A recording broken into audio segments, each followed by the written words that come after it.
Hello, and welcome to another episode of The Operations Room, a podcast for COOs. I am Brandon Mensinga, joined by Bethany Ayers. How are things going today? I'm not your lovely co-host today. You've mixed things up. My mind is like 8 different directions right now because I'm thinking about defensibility, differentiation, messaging for pitch deck. It requires like an extraordinary amount of like mental thought. So that is why I'm all over the map. Have you used any AI to help you formulate your message? Yes, I have, in fact. It is very helpful to help you think, if that makes sense. It kind of serves the purpose of what ChatGPT kind of is in a way, which is your thought partner to work things out. And thank you, Mr. or Mrs. ChatGPT. Yeah. What is the gender of ChatGPT? So I still haven't actually started my job, although I really feel like I have. So Monday, I had a one-to-one with our largest investor, one-to-ones with the entire management team, and spoke to a couple recruiters. So that was my first day off, my first day post-peak. You did all that in one day? Yeah, that was all Monday. But part of what I ended up doing is from the board report, the sales leader was talking about not really knowing how to respond to certain competitor propositions. And so then I used both ChatGPT and Gemini because Gemini is much better than it was. And Gemini is connected to all of our information. And I have no idea if the battle cards are good because I don't know the sector. So I don't know what might be hallucinations and what is real. But looking at it, it looked very sensible and it was deep research. And the amount of links of documents that were deep researched in 5 minutes, we would have taken a human weeks. There must have been 50 or 60 different sources. I don't know if product marketing is needed anymore, but it's going to be a different discipline. Like, I think the people who can do that extra 1% will rise to the top, and everybody who focuses on the reading the 50 articles and nothing else. Oh, yeah, that's dead. Yeah. So who knows what the entry-level jobs are going to be of the future. So this week, administration of your life combined with just a bit of this kind of intro into these folks that you're going to be dealing with. And you did an exercise of battle cards. I did. During the board meeting, I was like, how hard can this be? And everybody's talking and I'm prompting for battle cards, and then was quite impressed by them. So you're like a delinquent board member. You're one of those board members, not on their phone per se, but actually doing some work. Well, this is my first board meeting. I was an observer. I'm not on the board yet. I'm not actually technically getting paid yet. So I can't remember if I told you. So I was going to go away and have my very own vacation all by myself. And then I was looking, and it was a couple of weeks ago where it was 32 degrees, which is, 95 degrees in American temperatures in London, which is unbearably hot. And Spain was 52 degrees and the Mediterranean is 28 degrees and Crete is burning. And so it's like, maybe I don't want to go to Europe this year. Maybe I just want to be in the UK where we seem to be having a summer. And so I am staying in the UK. I am going to a spa and retreat. It is a 10-minute taxi journey from Upminster. And Upminster is the end of the district line. So I basically just have to get to the district line, sit to the end of it, and take a 10-minute cab. And then I'm going to be on holiday. And then are you staying there or do you come back? Or? I'm staying there for 4 nights, 5 days. I have different treatments booked in. It's an all-inclusive, so you get 3 meals a day. I'm going to smuggle in tea bags because it looks like it's a bit of a detox place, but I don't need to detox on caffeine. Thank you very much. I don't want to deal with the headache. So herbal teas will not be sufficient for me. No alcohol, which is fine. And loads of classes throughout the day. And it has a example day, a typical day. And it's like, wake up with lemon water at 7, go for a walk in the countryside. 9 is breakfast, and then a cardio class, a stretch class, and a something else class, then lunch. And then they have like another couple classes in the afternoon. Then they have crafts and then some different lectures, which I guess is where the culty stuff comes out, or who knows what the lectures are about. Right. Okay. So this sounds like the equivalent of camps that you put your kids into in the summertime. Why not, I don't know, do some kind of yoga retreat, go to India, go to Goa for 7 days on a yoga retreat. Why not something wild? So I have to get on an airplane and I have to plan it and I have to figure it out and I might have to get jabs. Like they're just things that I just like this is just feels easy. And also like when I was looking at an all-inclusive, not only is Europe just unbearably hot right now, but an all-inclusive is basically hanging out by a pool and drinking all day. And I thought that might feel a bit lonely on my own. And then I was being a little bit snobby about like, what would the other people be like that I'd have to be around? So we've got a great topic for today, which is the intentional organization. We have an amazing guest for this, which is Mathias Meyer and Sara Hicks. They are co-authors of the Intentional Organization of the same name, a leadership and management guide. So before we talk to Mathias and Sara, one thing that they had spoken about, and this is Mathias, you talked about the idea that individual incentives can introduce points of conflict with others, especially if they don't know what those individual incentives are. And I'm just wondering if you can relate any kind of experiences around this in terms of the problems that arise and also maybe some ways of dealing with it. So what immediately comes to mind isn't necessarily the friction with people having different objectives or measurements, but when the unexpected consequences of the measures that you give people. And like, there's always an unexpected consequence because as soon as you say, this is how you're going to be measured, we start to immediately figure out how to game the system. So if you have lots of people with misaligned objectives or not even misaligned, but just lots of them, then you have loads of different places where bad behavior or unintended consequences can come out and come to play. So it's not necessarily like marketing has MQLs and SDRs has pipe generation, and those are fighting with each other, but more like if marketing is only comped on MQLs, they have no incentive to make those MQLs high quality other than the goodness of their heart. And then if you have that SDRs are only comped on generating pipeline, then again, like that pipeline is not going to be very good. And so you end up just like stuffing your pipeline with bad things if everybody isn't actually aligned and getting paid on new revenue. And so that's why I don't like paying on any of the other stages except for closed revenue, except for SDRs, because SDRs like need a combination of both, because otherwise it's pretty soul destroying to book a bunch of meetings and then not get paid or not get paid for ages or hand over good quality to a bad salesperson and you're at the mercy of someone else. And that's only like within the go-to-market function. If you bring that up to the exec level and imagine the same thing happening where marketing's only and cares about MQLs and product or engineering is only comped on like how fast they fix bugs or the number of bugs they fix, then you just get these weird things. Like you don't ship new product because it's all about bugs. Or if it's the number of bugs, then people start like finding all the bugs and even stupid bugs get fixed. And like you have to think through what are you actually trying to achieve and what's the simplest way of doing it. Yes. So I agree with this 1,000%. Every time we've tried to get fancy with like stages or particular things, A, it's confusing over time, and B, it's kind of complicated to pay out as well. And C, it perverses incentives in terms of what the actual end behavior is. I recognize there's other people that are stage oriented like BDRs and SDRs where ideally you're putting them in a position where kind of like your so-called book discovery call is completed, qualified, accepted by the sales rep. And that is a stage where they get comped for that, obviously. But having that small kicker on the end of it for close one for them as well, I've always been a proponent of doing that. So there's still a clear end of line of sight commission there.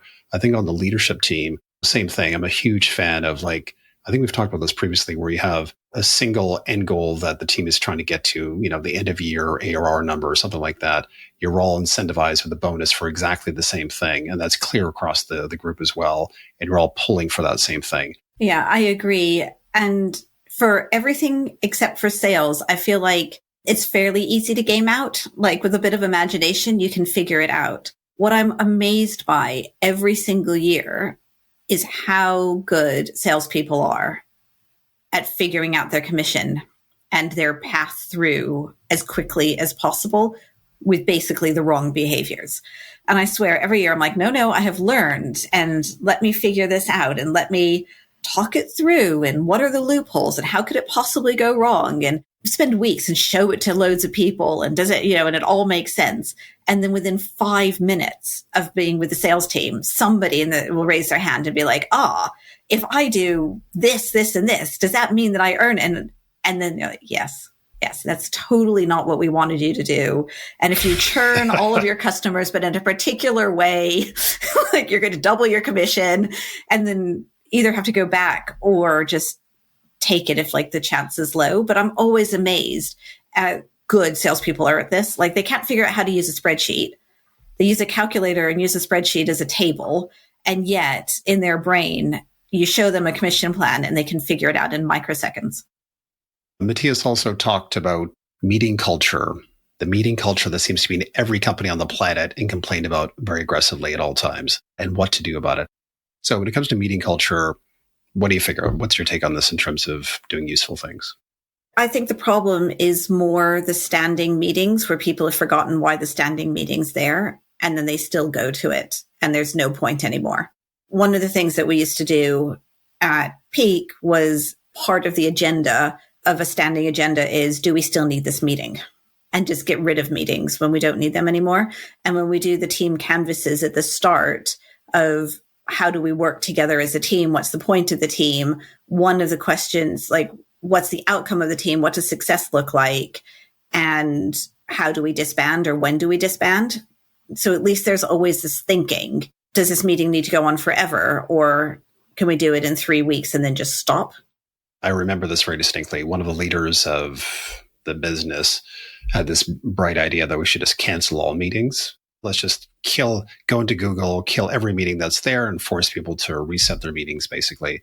So my opinion back to her was, I think that's the dumbest idea on the planet. And I think what we should do instead is communicate to the company that we recognize there's concerns around meetings and too many meetings, and that every single recurring meeting that we have across the board within the next 2 weeks, we expect every recurring meeting to go through a retro process to ask kind of the questions that you just asked, which is this meeting still valid? Does this still make sense? Are we still getting value from it? Should it be something different? Should it be killed? Should it go async? Should it be modified?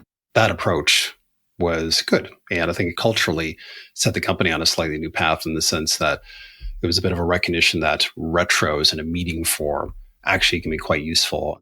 And then on top of that, the other one is to be conscious about where you put your standing meetings and your internal meetings. Like at Peak, we tried to do it all on Mondays and Fridays to leave the center of the week for actual work and seeing customers, because also loads of customers tend to not take external meetings on a Monday and a Friday. It makes them very intense days, but then you have 3 days for work rather than having all these meetings scattered throughout the week. I think for async communications is a weird one, right? Because sometimes, you're like, yeah, this should totally be async, and you send out your Slack messages and nobody engages with it. With the async Slack message, couple that with a Loom video, it adds like a whole new dimension of communication to the message that is more engaging. And I can see it on the Loom numbers, basically, where they may not necessarily want to read the Slack message per se, but they're happy to have branded on 1.5 and just get the burn down in terms of whatever that message is. So my recommendation that I think is a good one is do that. Async message, put on the Loom, and boom. All right, perfect. So why don't we get on to our conversation with Mathias and Sara?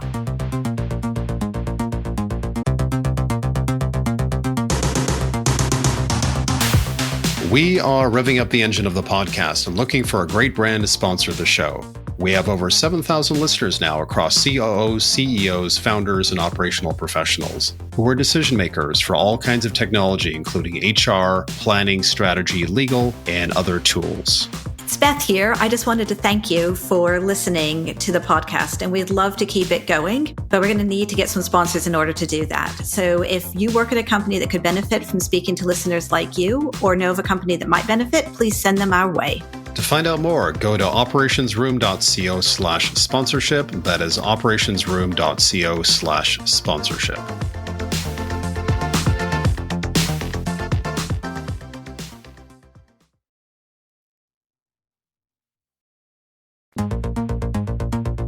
Using the word intentional seems very intentional. So what's the background behind that?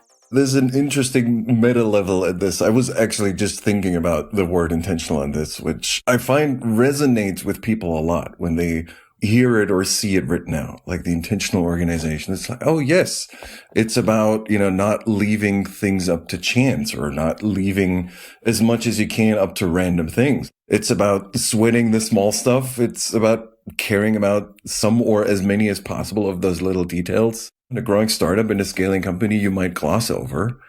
And somehow we landed on this word, and it helped create the title of the book.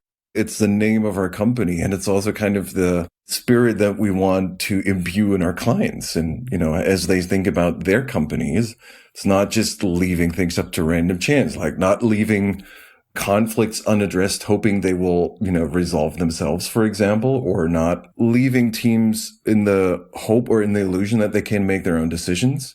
But it's about not necessarily about what the exact decision-making process is, but it's about bringing that clarity of what it is. What's the process? What can we expect? What are the boundaries that we can work with?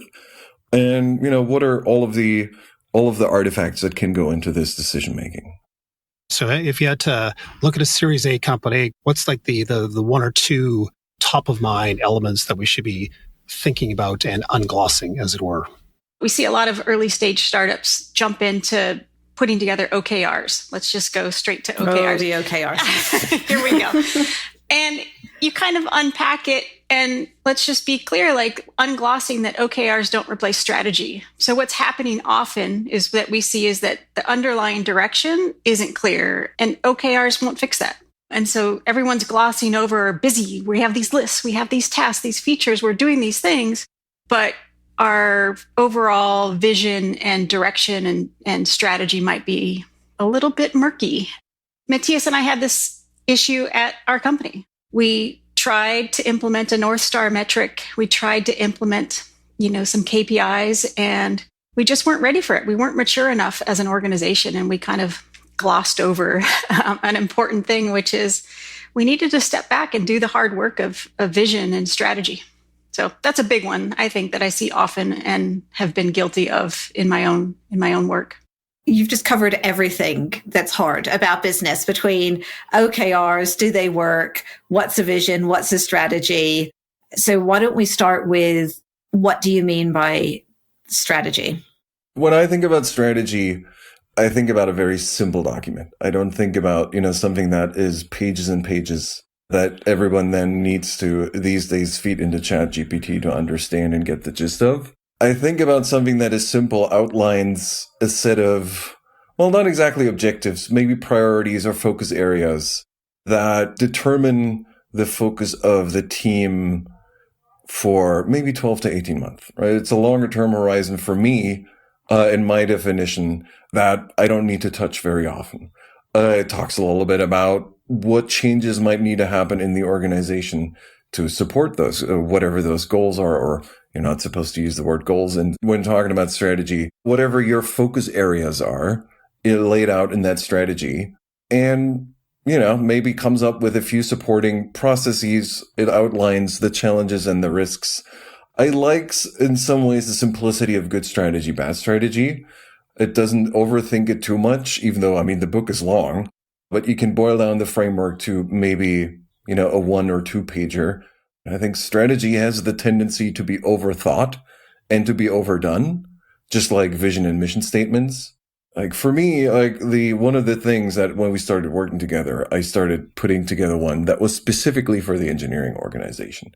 And that was maybe a little bit more than 1 page, and just basically had these 3 sections of, this is what we're going to focus on. These are some technology changes or focus areas that we're going to do. Maybe I think at this point was also a new programming language that we wanted to bring in that would help build the architecture that we were striving for.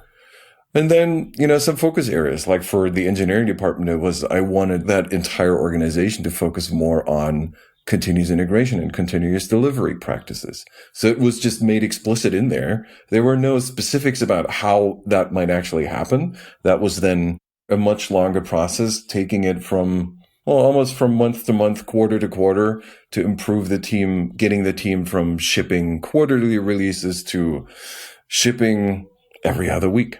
Right? So it was a very simple document, but it was one where it's like, this is one of my artifacts. So there's various ways in which you can set up OKRs, different styles of doing it. Some OKRs are like bigger resets than others. Any kind of like little tricks of the trade as to like what doesn't really work in different circumstances and maybe what does work more often? I think OKRs often get misused. We see that all the time. I think what I've seen is folks confuse the intent. So often they're an outcome-focused goal versus is this an actual feature that's supposed to be implemented? So that's a disconnect right there. Achievable versus a stretch goal. That's another one I see oftentimes. Like there's this OKR that's like really meant to be a stretch goal. Most likely the company will not hit it. Teams will not hit it. But then it's misinterpreted and folks see it as like, why didn't this happen? Is this achievable? And then the other thing I think that's problematic that I've seen is just how time consuming they become. The company becomes just very bogged down in the bureaucracy and the overhead and the rigidness of creating and updating and maintaining their OKRs. There's an underlying symptom, right? There's something else going on when that's happening, which is usually back to, maybe the strategy or direction is just not so clear. Either the strategy and directions aren't clear, or you're dealing with a massive command and control environment where you need to make sure that everybody's day is understood to the nth degree. I've seen this happen so many times where like a new leader will come into the org and they're like, let's implement this framework that I used in my last job. And it's square peg, round hole, right? It's like, it's not the right size or framework for the stage of the company or for the team or for the culture. One example that stuck with me was a company that had monthly OKRs that they set for the entire team. And those OKRs might actually change during the month. It just created a lot of confusion.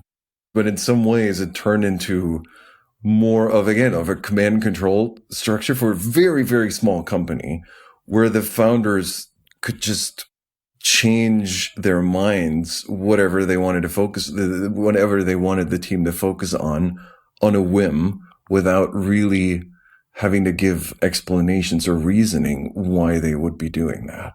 But also, if you want to be able to change that quickly, why bother with OKRs? Is it just at a point where you aren't ready to have that level of, what direction you're going in which case it's just experimentation and learning?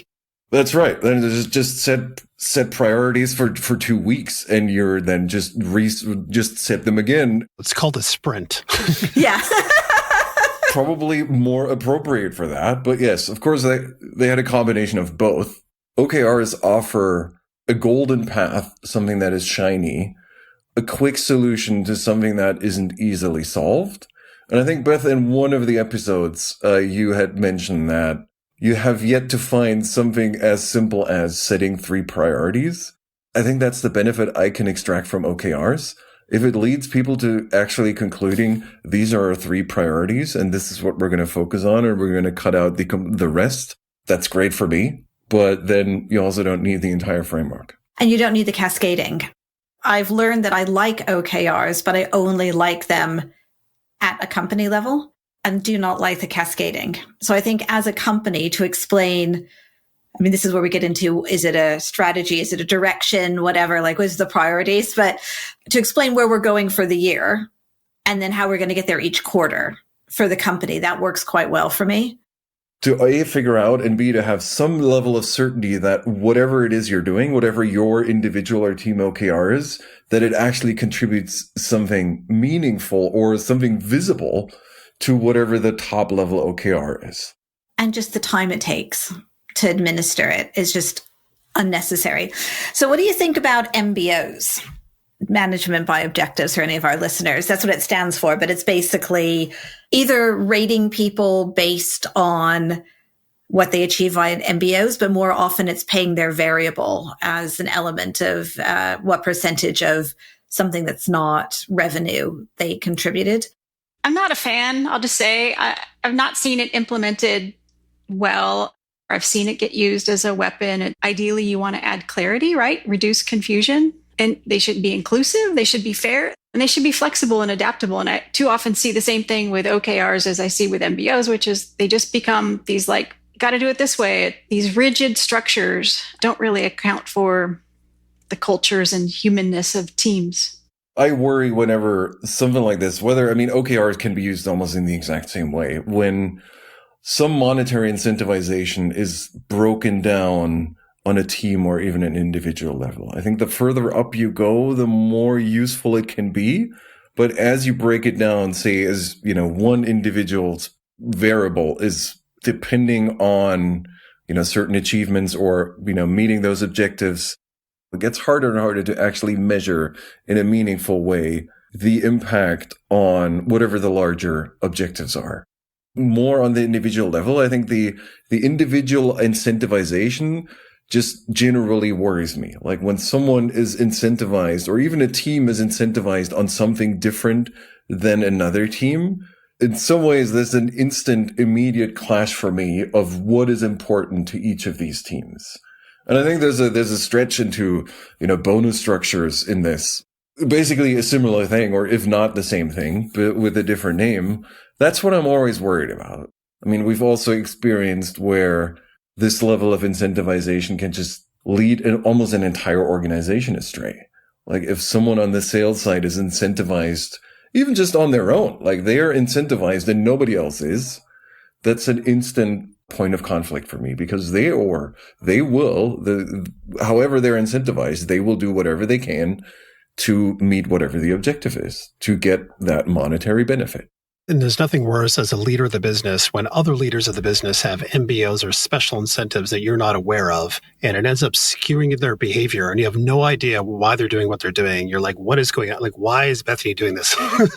I was talking to somebody the other day who was looking for a new chief people officer because had an exec team where it wasn't around necessarily MBOs, but promotions and leveling had gone a bit crazy because every exec was doing what they wanted to do and not realizing that if they suddenly promote somebody or create a VP level or a new grade, that it impacts the rest of the business. And so I was looking for somebody to help coordinate and make sure that as execs, everybody was realizing that their actions impact others.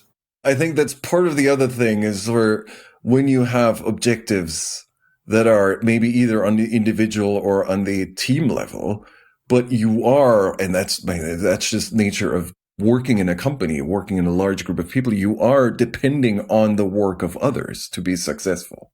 You are, but there's also, as an exec team, you need to understand and work together and over communicate. We had an example a couple companies back where sales, it's always sales' fault. I can say that as a former sales leader. The sales leader decided unilaterally to promote one of the people in his team.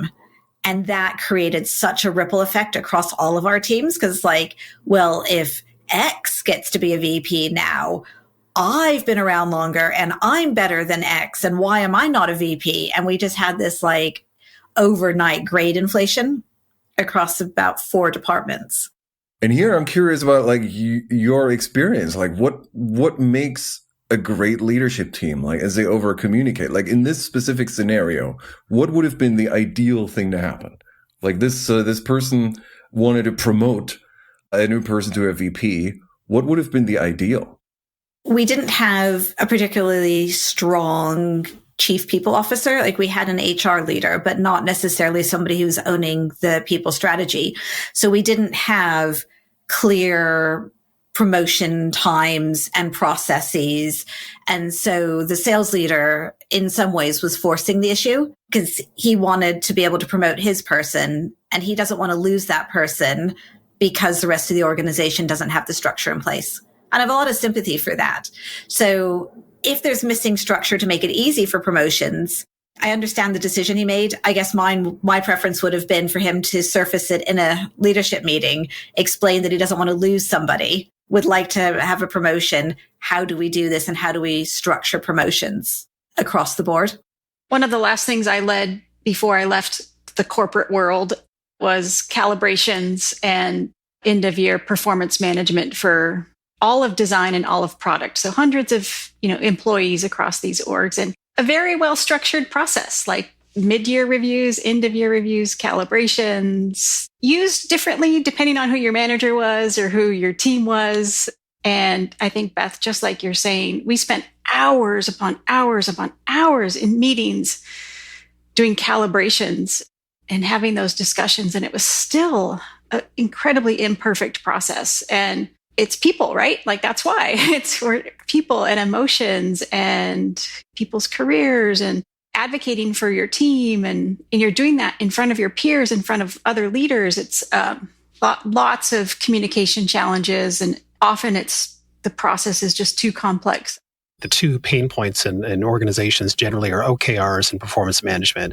And all performance management everywhere is pretty terrible for the most part, and nobody's really solved it. And they've both come up today, yeah. Yeah, we just went right into the deep end. It's such a hard one. You know who your superstars are. You can figure out who they are, and they just do stuff, and they're amazing. And you know who your underperformers are.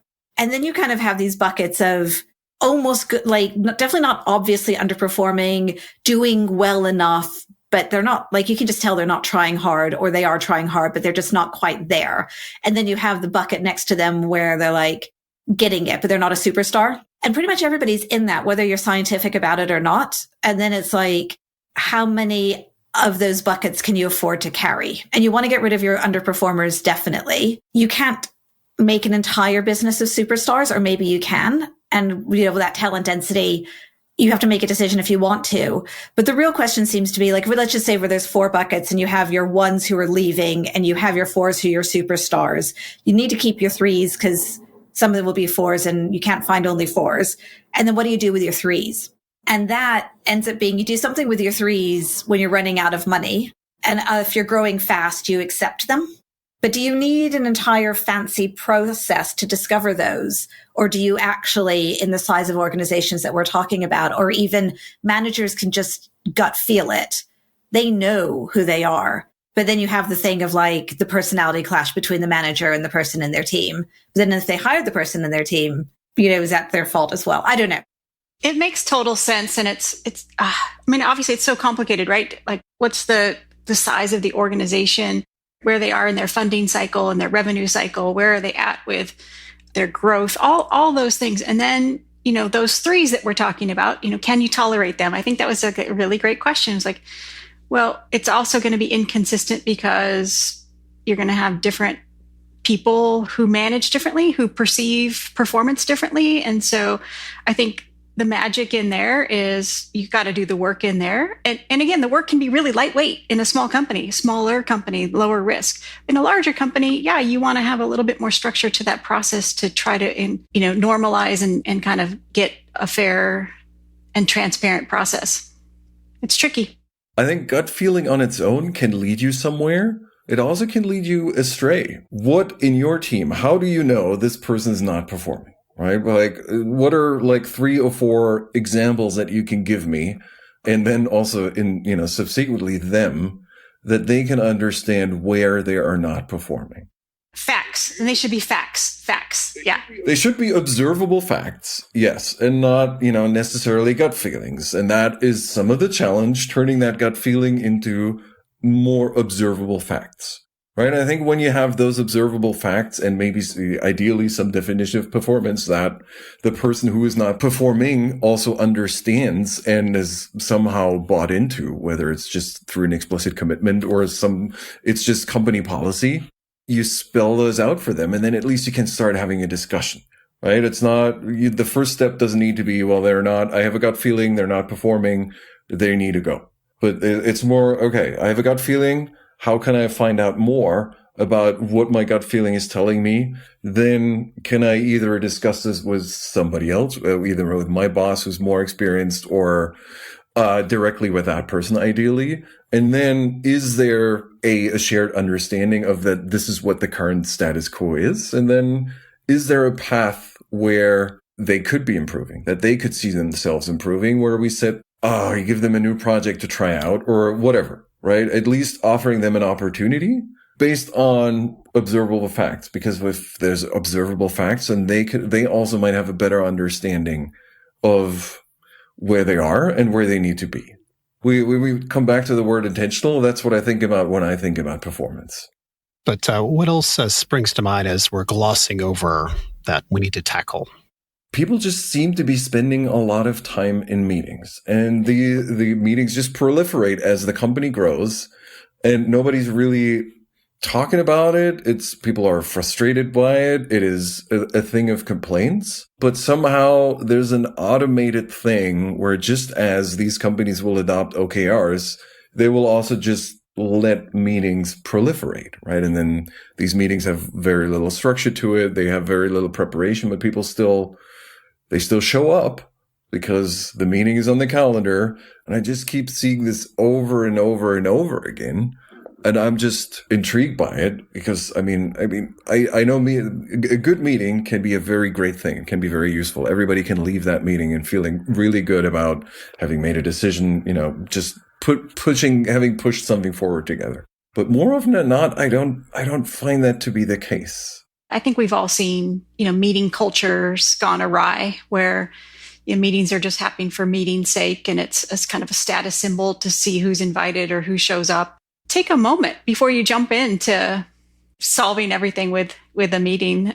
I think what the pattern companies really get into is the standing meeting for a project, and then the project's over or it didn't need a standing meeting, and then you suddenly have it forever. I think standing meetings are good for team meetings. A team meeting I worry about, because then how are you disseminating information and how are you creating those bonds? But there was a period where probably just after COVID, where there were a lot of standing meetings and they were not all necessary. And at what point do you realize it's time to kill that meeting? The one thing that we introduced in my last company that worked really well was there was a requirement for all meetings that happen with, X number of people for them to, at some point, within a certain time period, to ask the question, like all the participants there together, are we still getting value from this? Yep. We actually did a little bit of a hack here, which is we changed it so that all recurring meetings, instead of defaulting to never ending, we defaulted them to ending every, 3 months. There are companies who just empty out calendars entirely, at least once a year. Maybe that's too rigorous. Maybe that's what is needed in those companies, and maybe that's working. It's about intentionality and not letting these things linger on, because then they will just keep proliferating. And I think it's okay to have some amount of meetings to invest in social capital, let's say. Like, people do need to have relationships. You need to know that somebody has a new puppy. It's all part of, we don't just go to work in front of a computer and not talk to other people for the most part. I know some people do, but most of us actually should go to work because we want to interact with other people, whether or not we're in real life or not. If our listeners can only take one thing away from listening today, what is that one thing? We touched around this, and it's interesting, this call, I'm a Californian, we've got the Berlin, we're all over. And the one thing for me is that, and it's in our book, it's that feedback is cultural, that you have to consider cultural differences when interacting with other people. And it's hard work, because we talked about these are sometimes invisible differences or invisible, information. And I guess the one thing that I think is really important is that if you are the more senior person, maybe listen a little bit more, period. This doesn't mean tiptoe around sensitive topics, but just understand, pay attention to how others on your teams are learning and communicating. So let's just be intentional about that. I'll throw that word in one last time. I also come back to the word intentional in some way. And I think ask people to be not leaving things up to chance in their work as executives and managers. If they see something, if they listen and hear something that is worth following up on, follow up on it, and, not throw wrenches into their team's work, derail them, for example, by changing OKRs during the month. But really think about what the impact of especially your actions as a senior leader are, and see how much you can cushion that as much as possible. So with that, I will intentionally close the podcast today. So thank you, Mathias and Sara, for joining us on the Operations Room. If you like what you hear, please subscribe or leave us a comment, and we will see you next week.